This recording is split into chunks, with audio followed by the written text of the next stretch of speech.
Z com Mário Flávio. Oferecimento Senhor Braga Barbearia e blog do Mário Flávio, a política de A a Z.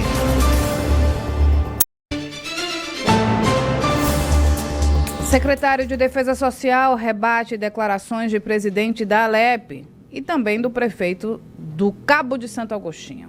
Mário Flávio explica pra gente ao vivo. Bom dia, Mário.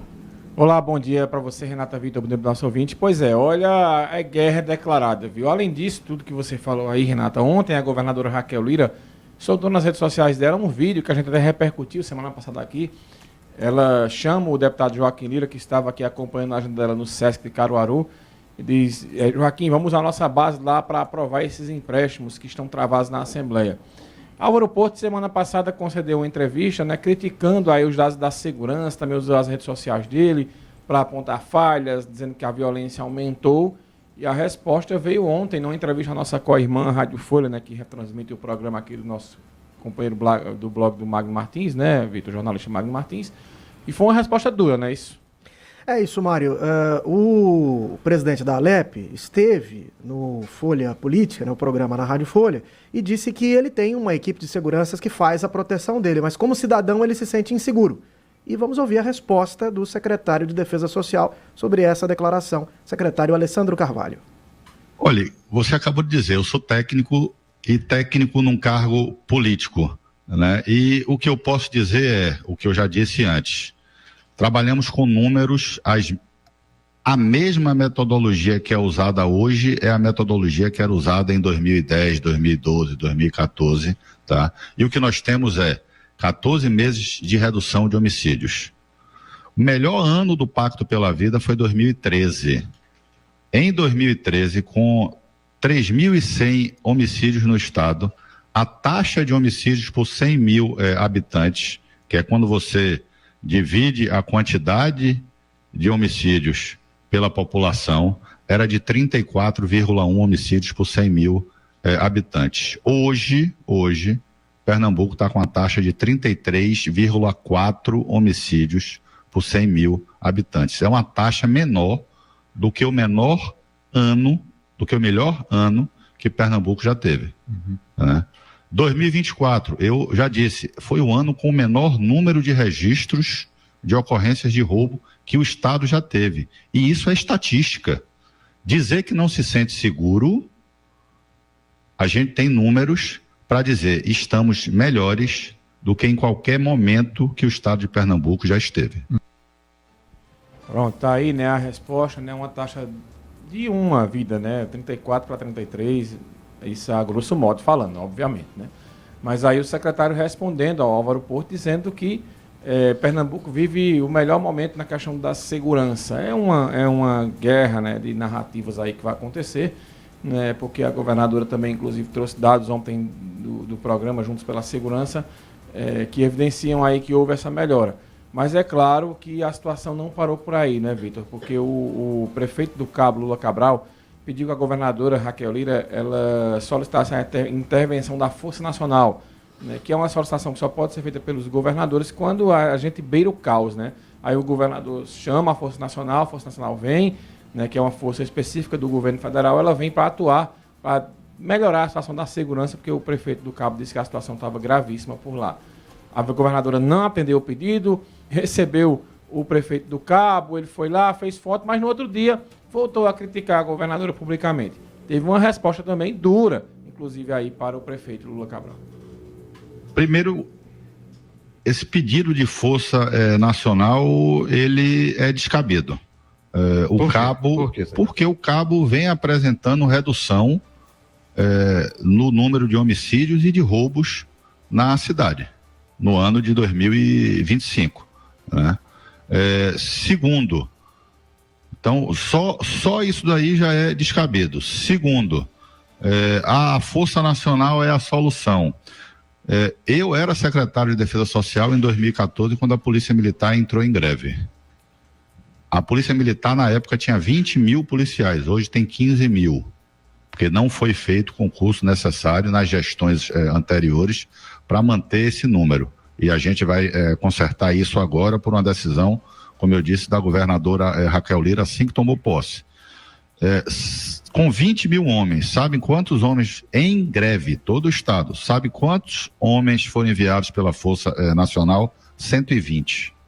Se você levar em consideração que o turno de trabalho é de 12 por 36 ou de 24 por 72 de folga, dos 120 você tinha 30 homens na rua.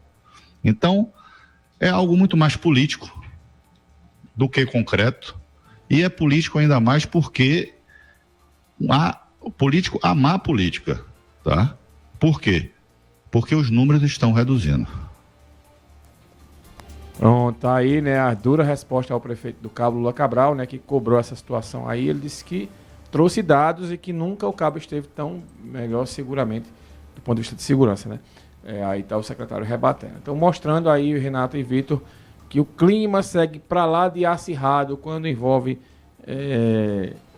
governo e Assembleia, e até uns prefeitos também, né? A verdade, Vitor e Renata, é que 2026 já começou. Ô Mário, para além das questões políticas, me chamou a atenção na fala do secretário uma questão que inclusive já repercute até no meio acadêmico, né? Esse ponto de o que é sensação de segurança e como que isso tem a ver de fato com os indicadores. Isso tem repercutido aqui no Brasil, tem repercutido na Europa, inclusive, porque os índices nem sempre refletem a sensação de segurança. E o que o secretário coloca? Diz, olha, antigamente você, para ter ciência de um crime, você esperava chegar ao jornal do outro dia. Hoje você tem pessoas que estão próximas ali ao acontecido, que filmam, aquilo vai pelo WhatsApp, é divulgado como rastilho de pólvora, se espalha rapidamente. A pessoa recebe aquilo em casa e se sente numa condição de insegurança. Mas não significa que você tenha vários episódios daquilo, pode ser um só. E aquele episódio gera na pessoa a sensação de insegurança. Então, é como se ele apontasse que a sensação de insegurança nem sempre está ligada ao crime na prática. Eu estava lendo, inclusive, lá no cenário de Portugal, que estive lá recentemente, uma matéria que falava exatamente sobre isso. A quantidade de notícia a respeito de ocorrências policiais, porque também hoje a gente consegue apurar muito mais. E que muitas vezes é tanta coisa que você recebe que não é nem da sua cidade. Da sua cidade, né? é de outros lugares. Tem uma pessoa que me manda notícias de homicídios, né, Mário? E assim, a gente abre, não que não aconteça, mas assim, é um daqui e os outros de várias Às vezes cidades. acontecimentos que não são de hoje, são de ontem, anteontem, outro mês, enfim, mas que começam a rodar e as pessoas não sabem fazer essa apuração, porque também não é da profissão delas, né? E aí imaginem o que aconteceu naquele momento. Então, o que eles estão comparando lá em Portugal? Olha, está reduzindo o número de índices de criminalidade, mas está aumentando a quantidade de divulgação de criminalidade. E isso afeta a sensação de segurança. Então, foi algo colocado pelo secretário. Eu acho que uma situação que afeta bastante essa sensação de segurança, pelo menos a mim, tá?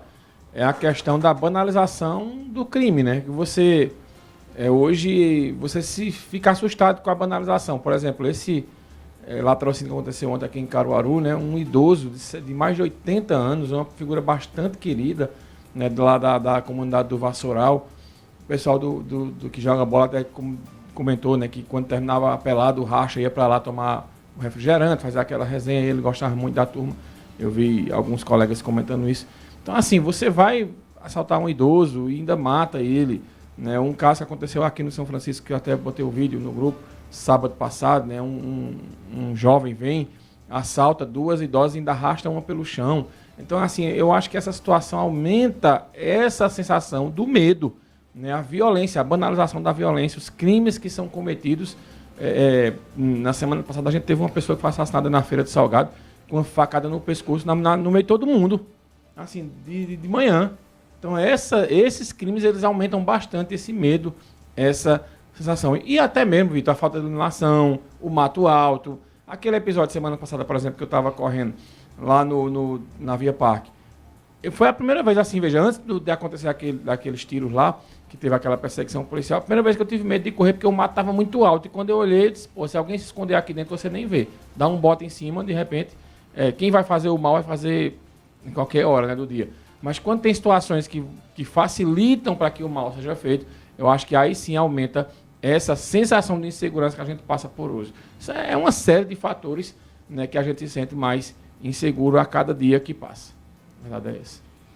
Mário Flávio, obrigado, Mário. Até amanhã. Obrigado, deixa eu mandar aqui um abraço para o Nabô Santiago, que sempre acompanha aqui o Momento da Política. Ele disse, olha, vocês, eu gosto dos comentários políticos de vocês, que vocês ouvem todos os lados e botam todo mundo e por aí vai. Nabô Santiago, que segundo a boca maldita da política de Caruaru, foi que criou as fake news. Ele tinha um jornal, ele pegar e ficar retado quando eu digo isso. Ele tinha um jornal, seu Adolfo que me disse do jornal, viu? Disse que ele tinha um jornal chamado O Bacurau. Disse que esse jornal era só para falar mal da oposição. Olha aí, o nosso compromisso é com a informação, não com a verdade. Abraço, Nabô, tô brincando, viu? Você sabe que eu gosto muito de você. Manhã Cidade. Política de A a Z com Mário Flávio. Oferecimento: Senhor Braga Barbearia e blog do Mário Flávio. A política de A a Z.